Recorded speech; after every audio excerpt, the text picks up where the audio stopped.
Hello friends, स्वागत है आप सबका आपके अपने यूट्यूब चैनल पर। तो आज की वीडियो में हम हिंदी साहित्य के कुछ और महत्वपूर्ण प्रश्नों के बारे में पढ़ेंगे। तो सभी विद्यार्थी वीडियो को जरूर देखिएगा, क्योंकि एक एक प्रश्न जो है आपके एग्जाम के लिए काफ़ी ज़्यादा महत्वपूर्ण है। और अगर आप लोगों को किसी भी प्रश्न पर कोई भी डाउट रहता है तो आप लोग कमेंट कर सकते हैं। तो चलिए ज़्यादा समय न लेते हुए वीडियो को शुरू करते हैं और देखते हैं आज के महत्वपूर्ण प्रश्नों को। तो देखिए, आज की वीडियो का सबसे पहला प्रश्न है। पहला प्रश्न दिया गया है, तार सप्तक के संपादक हैं। तार सप्तक के संपादक हैं। ऑप्शंस देखिए आप लोगों को दे रखे हैं। पहला ऑप्शन है विद्यानिवास मिश्र, ऑप्शन ख मुक्ति बोध, या ऑप्शन ग अज्ञे, या ऑप्शन घ हजारी प्रसाद द्विवेदी। तो देखिए, तार सप्तक के संपादक हैं, याद रखिएगा ऑप्शन ग इस प्रश्न का राइट आंसर हो जाएगा, यानी ऑप्शन ग अज्ञे। याद रखिएगा, तार सप्तक के संपादक के बारे में अगर आप लोगों से पूछा जाए तो अज्ञे जो है इस प्रश्न का राइट आंसर होगा। अब देखिए नेक्स्ट यहाँ पर प्रश्न दिया गया है, अरे याया बार रहेगा याद के लेखक हैं। ऑप्शंस दे रखे हैं। पहला ऑप्शन दिया है राम वृक्ष बैनीपुरी, या ऑप्शन ख भगवत शरण उपाध्याय, या ऑप्शन ग रांगे राघव, या ऑप्शन घ सच्चिदानंद हीरानंद बास्त्यायन अज्ञे। तो देखिए, अरे याया बार रहेगा याद के लेखक हैं। अगर ये प्रश्न जो है, वैसे हिंदी का काफ़ी प्रचलित और काफ़ी फेमस जो है आप कह सकते हैं प्रश्न है। अगर ये प्रश्न आप लोगों से पूछा जाता है तो याद रखिएगा, अरे याया बार रहेगा याद के जो लेखक हैं, यानी ऑप्शन घ इस प्रश्न का राइट आंसर हो जाएगा सच्चिदानंद। यानी याद रखिएगा, अगर ये प्रश्न आता है तो अज्ञे इसका राइट आंसर होगा। अब देखते हैं क्वेश्चन नंबर 3। देखिए, क्वेश्चन नंबर 3 दिया गया है, संस्मरण लेखन का प्रारंभ किस प्रमुख लेखक से माना जाता है। याद रखिएगा, देखिए कहा गया है कि संस्मरण लेखन का प्रारंभ किस प्रमुख लेखक से माना जाता है। ऑप्शंस दे रखे हैं, बाल मुकुंद गुप्त, ऑप्शन ख पदम सिंह शर्मा, या ऑप्शन ग रामवृक्ष बैनीपुरी, या ऑप्शन घ श्री राम शर्मा। तो देखिए, यह वाला प्रश्न जो है आप लोगों के लिए दिया जा रहा है, यानी आप लोगों को इसका आंसर कमेंट करके बताना है। यानी इस प्रश्न का सही आंसर क्या होगा आप लोग कमेंट करके बताइएगा, क्योंकि हर वीडियो में एक प्रश्न जो है आप लोगों के लिए दिया जाता है। तो आज की वीडियो में यह प्रश्न आप लोगों के लिए, इसका आंसर आप लोग कमेंट करके बताइएगा। अब देखिए नेक्स्ट यहाँ पर प्रश्न दिया गया है, साहित्यालोचन के रचनाकार हैं। ऑप्शंस दे रखे हैं, रामविलास शर्मा, ऑप्शन ख नंद दुलारे वाजपेयी, ऑप्शन ग आचार्य हजारी प्रसाद द्विवेदी, या ऑप्शन ग श्याम सुंदर दास। तो देखिए, साहित्यालोचन के रचनाकार हैं। अगर ये प्रश्न आप लोगों से पूछा जाए तो याद रखिएगा ऑप्शन घ इस प्रश्न का राइट आंसर होगा, यानी श्याम सुंदर दास। ऑप्शन घ इस प्रश्न का राइट आंसर है, श्याम सुंदर दास साहित्यालोचन के रचनाकार हैं, श्याम सुंदर दास। याद रखिएगा, साहित्यालोचन के रचनाकार के बारे में पूछा जाए तो श्याम सुंदर दास इस प्रश्न का राइट आंसर होगा। अब इसके बाद देखिए नेक्स्ट यहाँ पर प्रश्न दिया गया है, वसुधा मासिक पत्रिका का संपादन किया था। वसुधा मासिक पत्रिका का संपादन किया था। पहला ऑप्शन है प्रोफेसर जी सुंदर रेड्डी ने, या ऑप्शन ख हरिशंकर परसाई, या ऑप्शन ग सरदार पूर्ण सिंह, या ऑप्शन घ कन्हैया लाल मिश्र प्रभाकर ने। तो देखिए, वसुधा जो मासिक पत्रिका है इसका संपादन किया था हरिशंकर परसाई ने, यानी ऑप्शन ख इस प्रश्न का राइट आंसर हो जाएगा हरिशंकर परसाई। याद रखिएगा, वसुधा मासिक पत्रिका का संपादन अगर आप लोगों से पूछा जाए तो ऑप्शन ख इस प्रश्न का राइट आंसर है हरिशंकर परसाई। याद रखिएगा, वसुधा मासिक पत्रिका का संपादन हरिशंकर परसाई ने किया था। अब इसके बाद देखिए नेक्स्ट यहाँ पर प्रश्न दिया गया है कि मुंशी प्रेमचंद द्वारा संपादित पत्र है। मुंशी प्रेमचंद द्वारा संपादित पत्र है।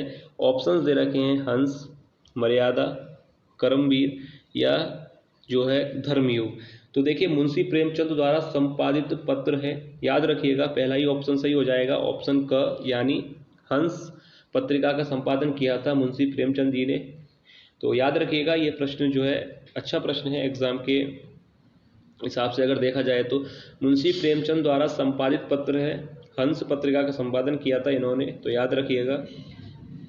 अब देखिए यहाँ पर नेक्स्ट यहाँ पर प्रश्न दिया गया है, देखिए साहित्यालोचन गद्य की विधा है।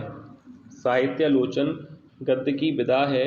ऑप्शन दे रखे हैं, नाटक है, या ऑप्शन ख उपन्यास है, या ऑप्शन ग आलोचना है, या ऑप्शन घ निबंध है। तो देखिए, इस प्रश्न का जो राइट आंसर होगा मैं आप लोगों को बता दूं, साहित्यालोचन गद्य की विधा है, यानी ऑप्शन ग इस प्रश्न का राइट आंसर होगा, यानी आलोचना। याद रखिएगा, साहित्यालोचन नाम से ही पता चल रहा है इस प्रश्न की जो गद्य विधा होगी, यानी आलोचना इसकी गद्य विधा है, याद रखिएगा। अब देखिए प्रश्न दिया गया है कि मेरे पिताजी संस्मरण के लेखक हैं। ऑप्शन देखिए, पहला ऑप्शन दिया गया कन्हैया लाल मिश्र प्रभाकर, या ऑप्शन ख हरिशंकर परसाई, या ऑप्शन ग मोहन राकेश, या ऑप्शन घ डॉक्टर हजारी प्रसाद द्विवेदी। तो याद रखिएगा, मेरे पिताजी संस्मरण के जो लेखक हैं, यानी ऑप्शन पहला ही सही हो जाएगा, कन्हैया लाल मिश्र प्रभाकर इस प्रश्न का राइट आंसर होगा। याद रखिएगा, अच्छा प्रश्न है, एग्जाम में पूछा जा सकता है।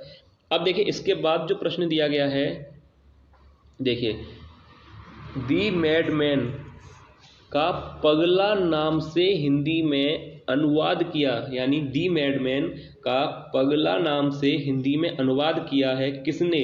ऑप्शन दे रखे हैं, वासुदेव शरण अग्रवाल, या ऑप्शन ख राय कृष्ण दास, या ऑप्शन ग डॉक्टर संपूर्णानंद ने, या ऑप्शन ख प्रोफेसर जी सुंदर रेड्डी ने। तो देखिए दी मैडमैन का पगला नाम से हिंदी में अनुवाद किया था, ध्यान से सुनिएगा, ऑप्शन ख इस प्रश्न का राइट आंसर होगा, यानी राय कृष्ण दास ने। अगर ये प्रश्न एग्जाम में आप लोगों से पूछा जाए तो आप अच्छी तरह से इसको समझ लीजिए, दी मैडमैन का पगला नाम से हिंदी में अनुवाद राय कृष्ण दास ने किया था। ये प्रश्न जो है आप लोगों से पूछा जा सकता है एग्जाम में, इसलिए मैं आप लोगों से कह रहा हूँ कि ध्यान से अच्छी तरह से समझिएगा। अब देखिए नेक्स्ट यहाँ पर प्रश्न दिया गया है, भारतेंदु युग की पत्रिका नहीं है, भारतेंदु युग की पत्रिका नहीं है। ऑप्शन दे रखे हैं, आनंद कादम्बनी, या ऑप्शन ख हरिश्चंद्र चंद्रिका, या ऑप्शन ग सरस्वती, या ऑप्शन घ ब्राह्मण। तो देखिए भारतेंदु युग की पत्रिका नहीं है, तो आप जानते हैं आनंद कादम्बनी भारतेंदु युग की है, हरिश्चंद्र चंद्रिका भारतेंदु, और यहाँ पर देखिए ऑप्शन जो ग दे रखा है सरस्वती, सरस्वती भारतेंदु युग की पत्रिका नहीं है। क्यों? क्योंकि सरस्वती है द्विवेदी युग की पत्रिका, और इसके संपादक कौन है? आचार्य महावीर प्रसाद द्विवेदी। याद रखिएगा, भारतेंदु युग की पत्रिका नहीं थी तो सरस्वती तो है, पर सरस्वती के संपादक कौन है? आचार्य महावीर प्रसाद द्विवेदी। याद रखिएगा, ये अच्छा प्रश्न है। अब इसके बाद देखिए नेक्स्ट यहाँ पर प्रश्न पूछा गया है कि निम्नलिखित में से कौन सी रचना यात्रा वृतांत है। देखिए कितना अच्छा प्रश्न है कि निम्नलिखित में से कौन सी रचना यात्रा वृतांत है। ऑप्शंस दे रखे हैं, स्मृति लेखा, या ऑप्शन ख आवारा मसीहा, या ऑप्शन ग नीलम देश की राजकन्या, या ऑप्शन घ आखिरी चट्टान। तो देखिए जितना अच्छा प्रश्न है उतना ही सरल भी है, क्योंकि आप लोगों ने अब तक तो इसका आंसर सोच भी लिया होगा। मैं आप लोगों को बता दूं, इस प्रश्न का जो राइट आंसर है ऑप्शन घ इस प्रश्न का राइट आंसर है, यानी आखिरी चट्टान। याद रखिएगा, आखिरी चट्टान इस प्रश्न का राइट आंसर होगा कि कौन सी रचना यात्रा वृतांत है? आखिरी चट्टान। याद रखिएगा, अच्छा प्रश्न। अब देखिए यहाँ पर नेक्स्ट प्रश्न दिया गया है, डॉक्टर हजारी प्रसाद द्विवेदी द्वारा लिखे गए निम्नलिखित ग्रंथों में से हिंदी साहित्य के इतिहास से संबंधित ग्रंथ नहीं है। देखिए कितना अच्छा प्रश्न है कि डॉक्टर हजारी प्रसाद द्विवेदी द्वारा लिखे गए निम्नलिखित ग्रंथों में से हिंदी साहित्य के इतिहास से संबंधित ग्रंथ नहीं है।